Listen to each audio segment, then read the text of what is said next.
June 24th, 2022. I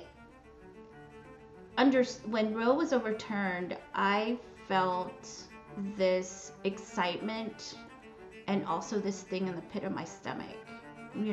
Were we ready? Um, then I realized that maybe we weren't.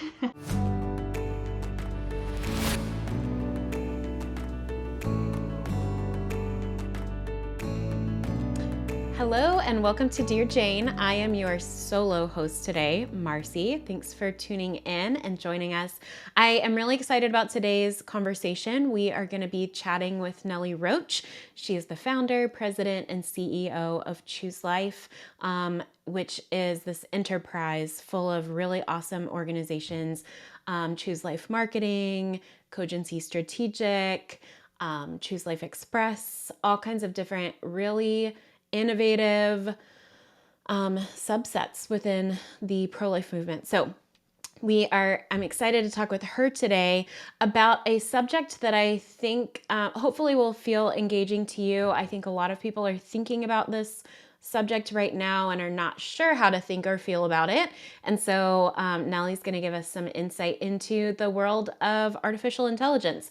We're going to talk about some innovative tools that Choose Life has developed for pregnancy centers and just talk about kind of where the movement is when it comes to AI, what the opportunities are, how it will help us combat the other side, and really get to the heart of reaching abortion-minded women before abortion clinics too. So I hope you will enjoy today's conversation.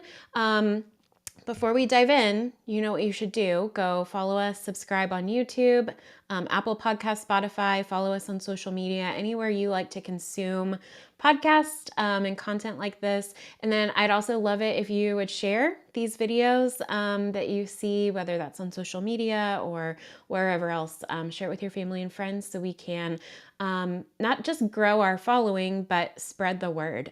We like to have conversations with movers and shakers in the pro-life movement and hopefully have thought-provoking conversations that spark conversations that you have in your personal life. So without further ado, I'm going to welcome Nelly Roach to Dear Jane today.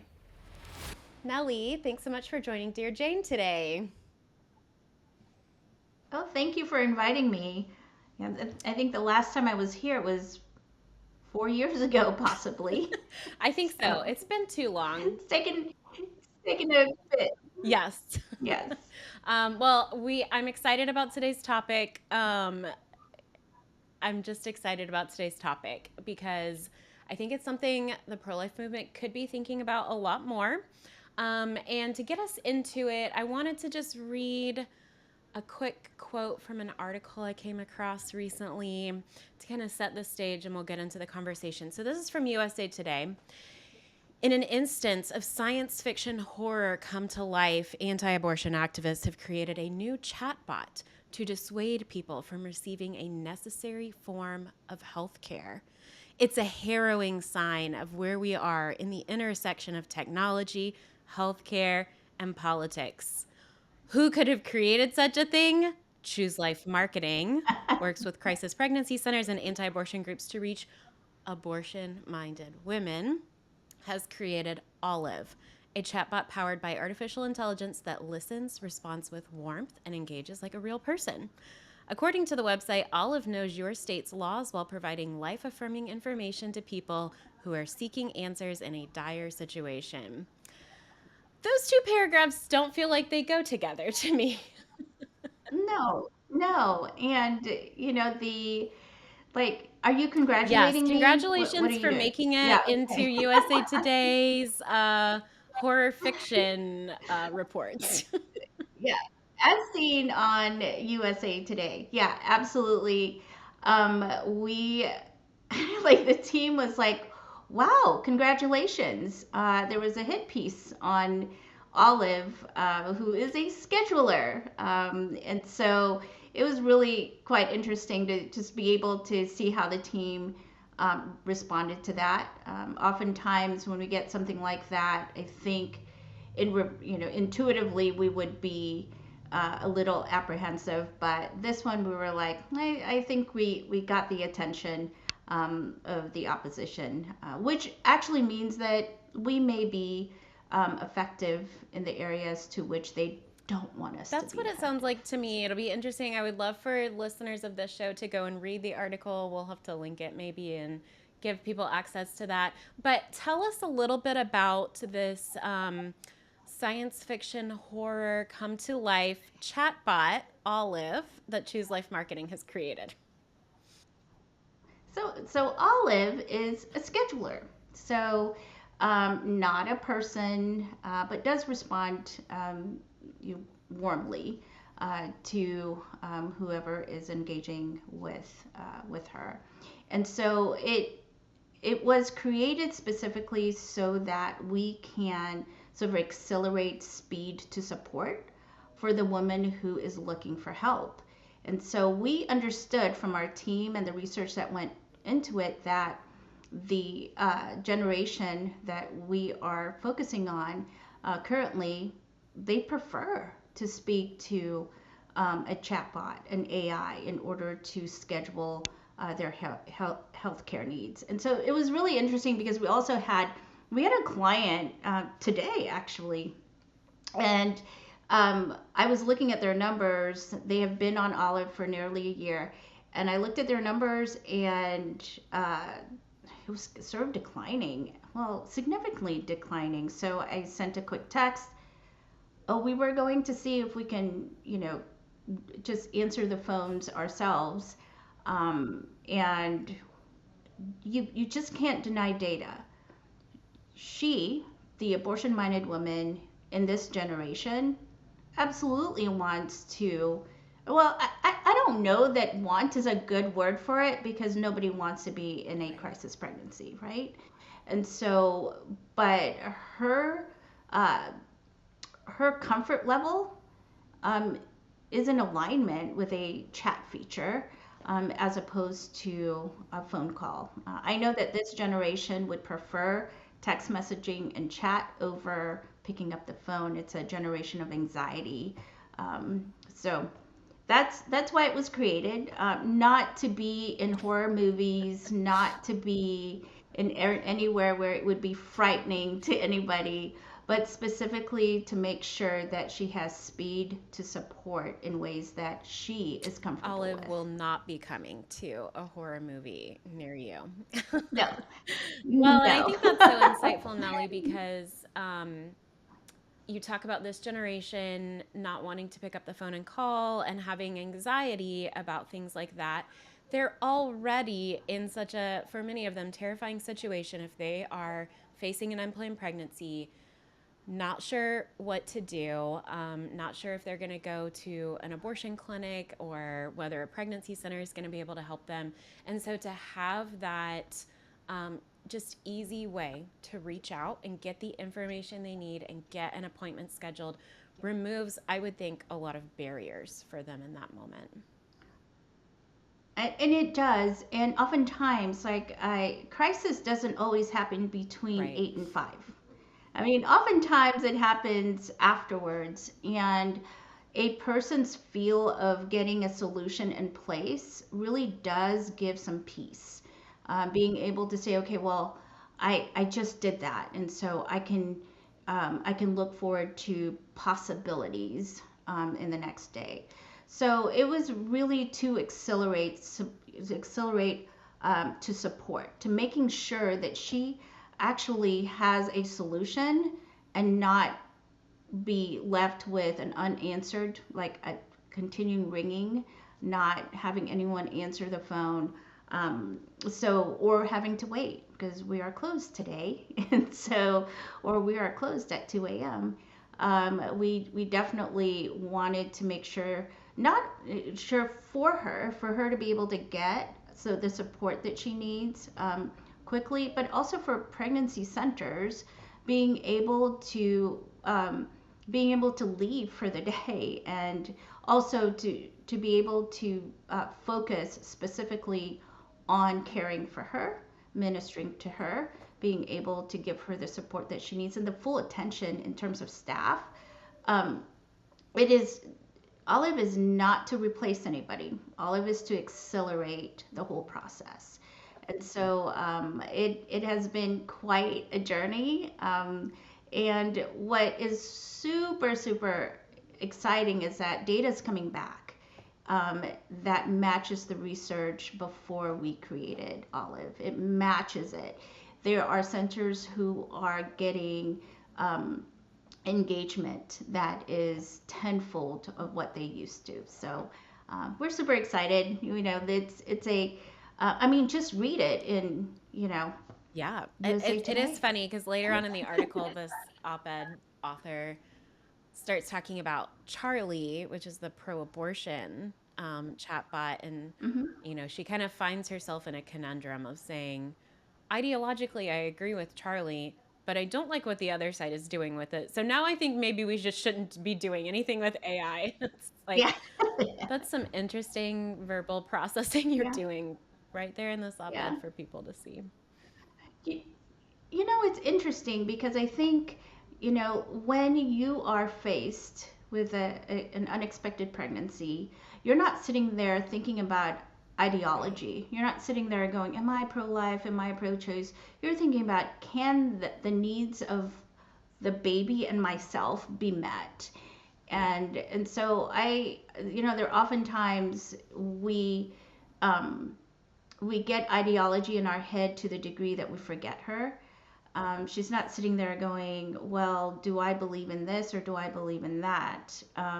She's sitting there probably knowing that she doesn't want to end that pregnancy, and yet, how is she going to be able to get the needs of her baby met and herself?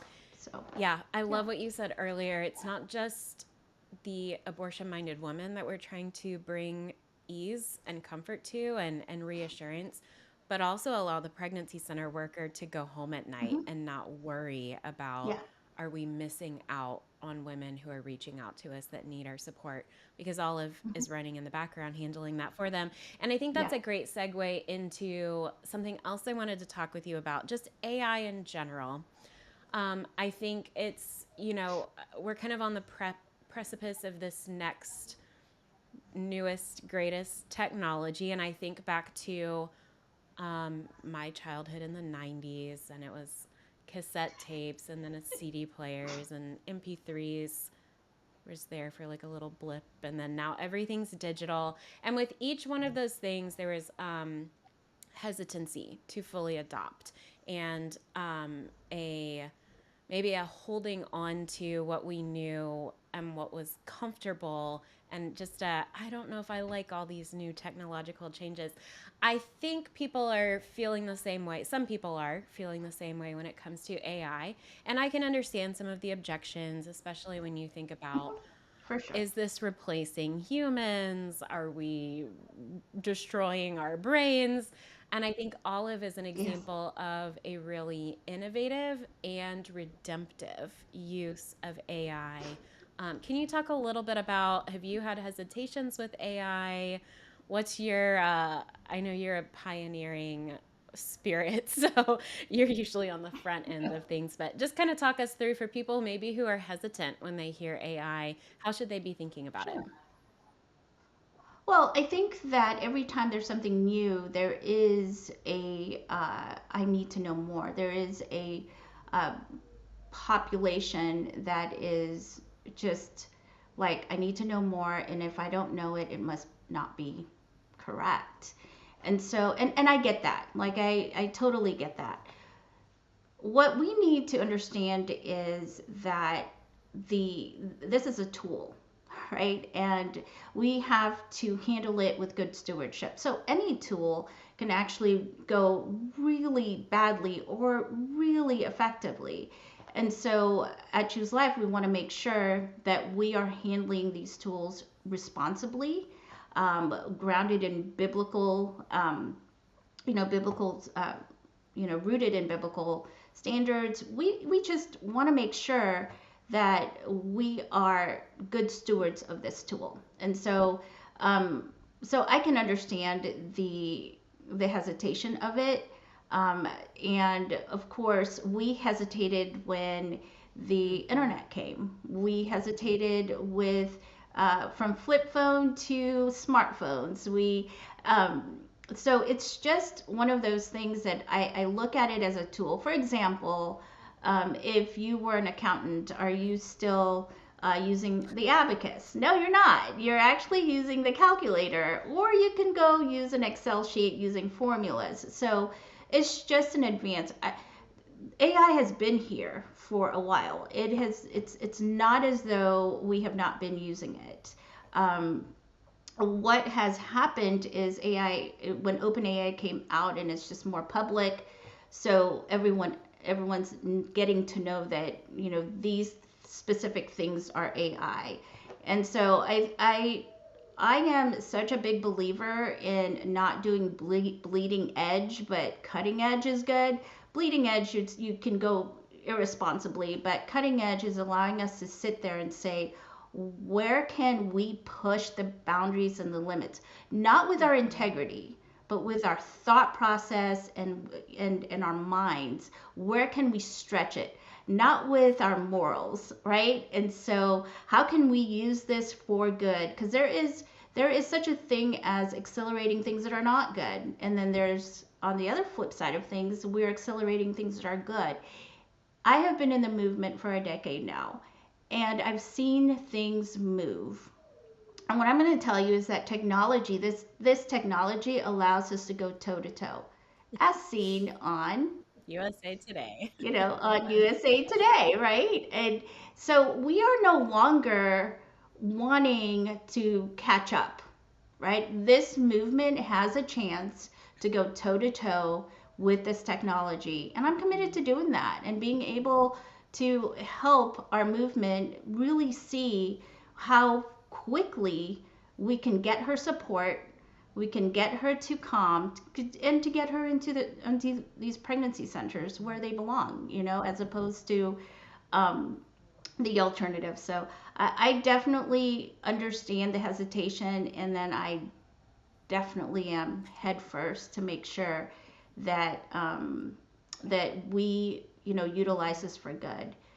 There's such a thing as making sure that we're not going off the rails, and that we know where our boundaries are, and our boundaries are rooted in biblical standards, right? So integrity is a big thing, and it's not to be messed with, and we don't do that. Yeah, I love when you think about the stakes, and you think about how quickly Planned Parenthood and other abortion clinics have shifted their business model, because that's what they're about. They're a business, they're about their bottom line, they're about bringing in millions and billions of dollars in revenue.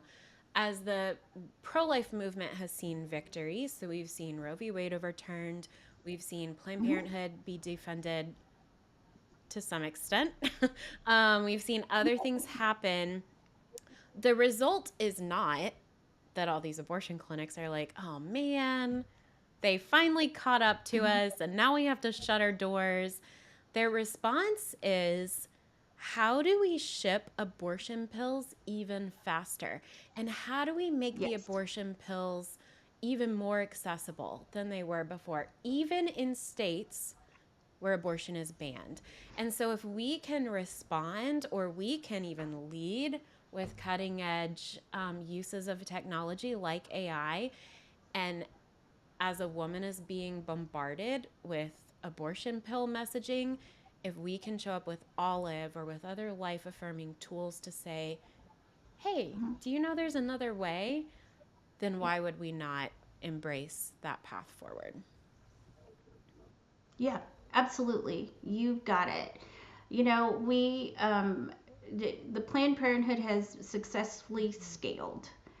They created new products, and it's like the hormone therapy transgender deal. I remember 3 years ago, I was like, for goodness sakes, they're actually building their own clientele.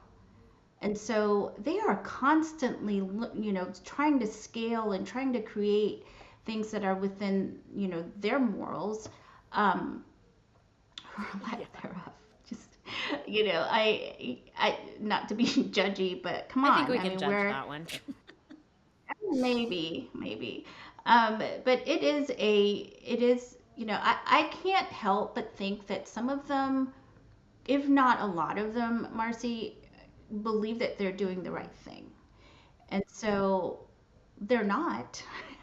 And I know that for 100%, but I think it's our responsibility to make sure that we put that in front of them, like in terms of the options and the truth and the reality of what happens to a baby. Um, and that, but at the same time, we have to understand that they are a woman who's facing an unexpected pregnancy is not sitting there trying to figure out ideology. They are not trying to figure out who did the argument the best. They're trying to figure out who can help me. And I think that, these tools that we're coming across and that we're building is to get her connected to a life affirming organization like those awesome pregnancy centers. And so, um, I do believe that we do have a responsibility to meet her needs quicker than we have been. And I think women are looking for that support. I think that's Yes. a misconception about women who get abortions, that that's what they want. And Yeah. really, new data has come out in the last few years to suggest that's not the case. Could you talk some about that, and if it's, why are women getting abortions if that's not really what they want? Oh, sure. And this really actually just stopped me dead on my tracks as in June of 2022, Yes. correct? June 24th, 2022. I when Roe was overturned, I felt this excitement and also this thing in the pit of my stomach. And are we ready for this? Because the messaging was going to look different. Everything was going to be turned upside down. And, were we ready?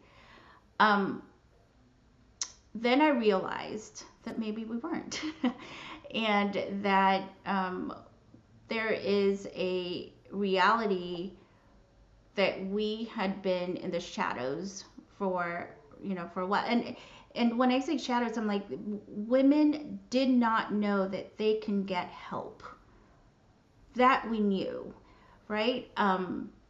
And so studies came out that 6 in 10 women said that they would choose life for their baby had they had practical support. Practical support equals emotional and financial help. Okay. And so when that happens, we have to understand that, well, I understood it to be super convicting because I understood that our movement was full of many organizations that can help in those areas. And why did they not know about us? And so I have become a real believer that these organizations that can help in the emotional and financial support should really be in the forefront um, of, of awareness of these women. For these women to actually say, okay, I can do this because I have these resources.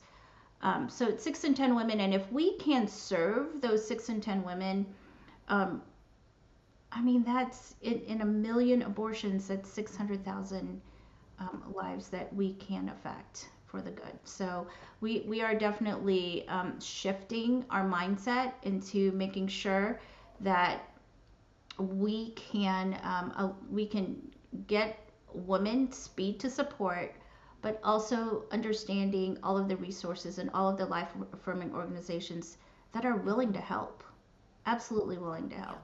So Yeah, we got to embrace the technology and the tools that will allow us to reach that woman. yes. As you kind of take a look at the landscape of the pro-life movement, what are some positives that you're seeing in terms of how we're adapting, and what are some areas where you think we probably still have a ways to go, where we could adapt even more and adjust to the new season we find ourselves in? I'm seeing more and more organizations, not just pregnancy centers, but all life affirming organizations understand the viability of brand and awareness, being able to be out there so that she can know her options from the top of mind. So I have seen that. I have seen that pregnancy centers do understand, plus life organizations do understand that they can't, they can't see them. Like she can't see them when they are not marketing and they're not making themselves known. Um, I have seen a good portion of life affirming organizations embracing the idea of AI and actually, jumping into it.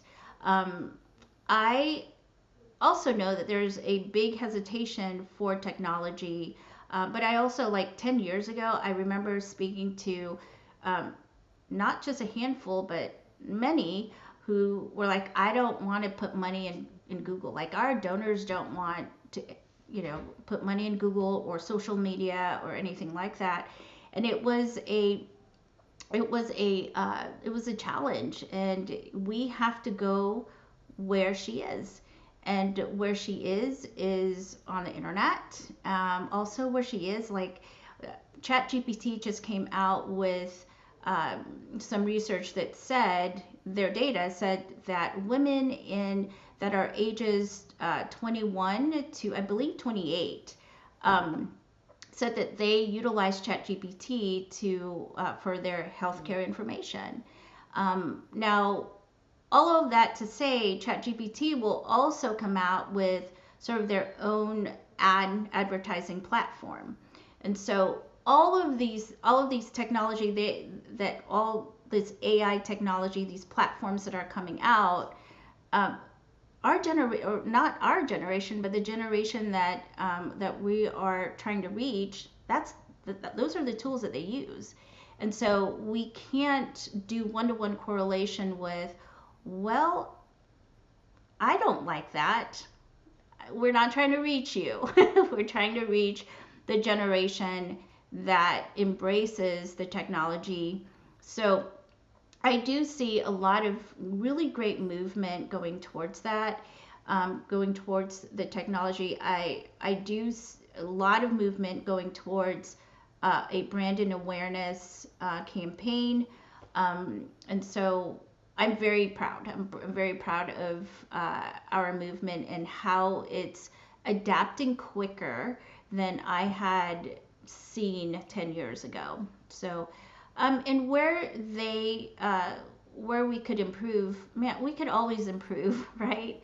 But I do see that we, um, as a movement, can come together for what is right. What I'm seeing that is a little bit, what's the best political way of saying this? That we can collaborate fully on the common ground of reaching her, is a little bit of it's not unthinkable, right? Because we have so many great organizations, but if we can say, okay, well, you are different in this way and I am different in this way, and these are our strengths, why don't we put our strengths together? Even if I don't thoroughly agree with the way that you do things, I do know that you want to save babies, and I want to come and link arms with you to save babies, and I want to celebrate the fact that we want to save babies. And so I think that that in itself is, it's coming, but the quicker we can get to that point, the better for the movement. I'm not saying that it's not happening. It's just a little slower than I would have, would have anticipated. It's just like on the opposition side, they believe one thing and that's what they're going to link arms, and it doesn't matter what what argument is going to come in front of them. They're just going to believe this one thing. But what I love about our movement is that we don't do that. It's like, well, we have integrity in how we believe the things that we believe in. And so we're like, no, this is why there's disagreements on things, which I think is healthy, by the way. So I guess what I'm saying is that just being able to come together quicker, I think would be really Yeah. helpful.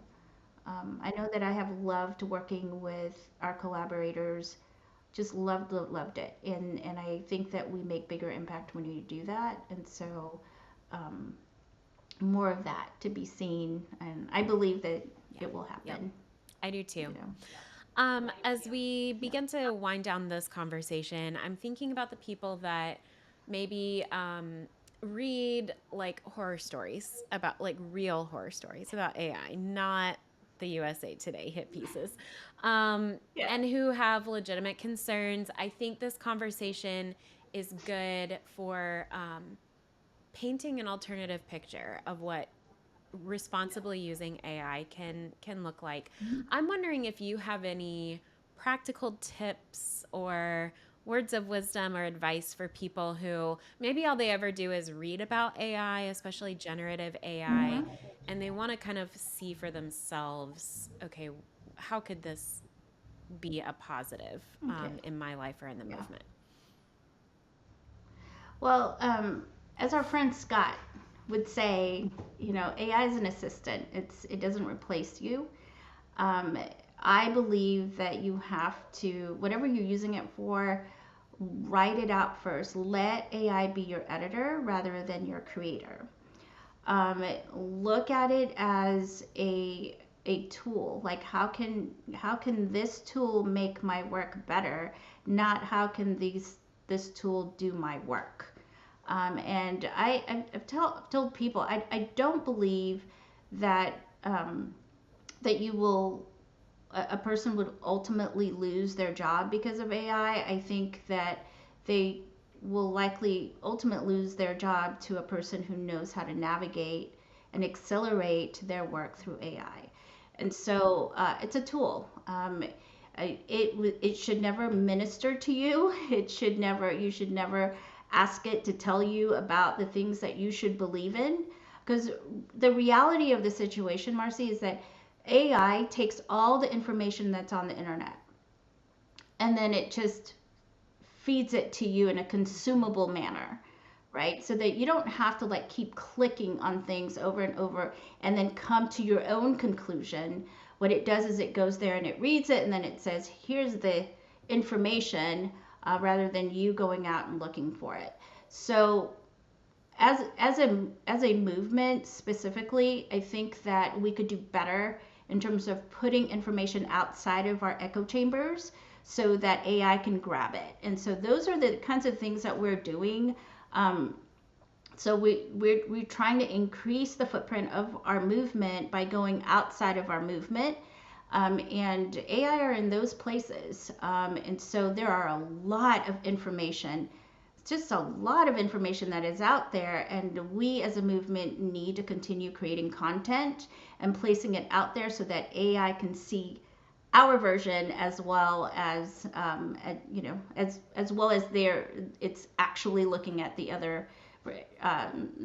opposition. So there's a lot of information out there about abortion on in the viewpoint of our opposition, and therefore the AIs are going to tend to go in that way. They don't have feelings. They're not people. So they're not sitting there going, I believe this and that. They are going outside of, the movement, out all over the internet, and what is the pattern, what has the most amount of information, and then that's what it digests and feeds to the user. So I just, I think that it is a scary thing because you're like, it has zero feelings. It's a tool. It's like a hammer.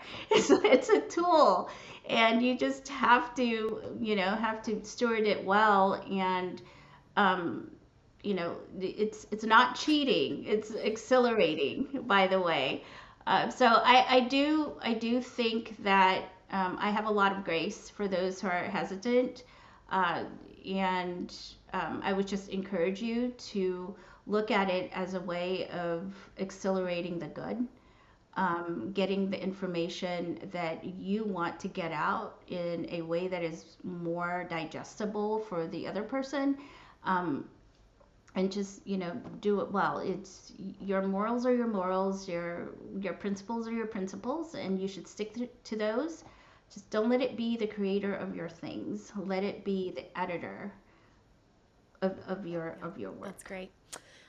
If any of you watching want to learn more about Choose Life Marketing and what we are up to, you can go to chooselifemarketing.com. If you want to hear more about the actually really amazing Olive chatbot, you can go to Yes. olivechat.ai and read more about that. There's we're innovating for the with the goal in mind of reaching that abortion minded woman. That's at the end of all of this. If we didn't need to do that and we had already won, we could be innovating in a million different spaces. We'd probably still be innovating, Yes. but we see an opportunity here to utilize AI in that quest of meeting her needs and reaching her. So, Nelly, I'm really Mhm. grateful for your leadership in this space and for joining us on Dear Yeah. Jane today. Thank you for having me.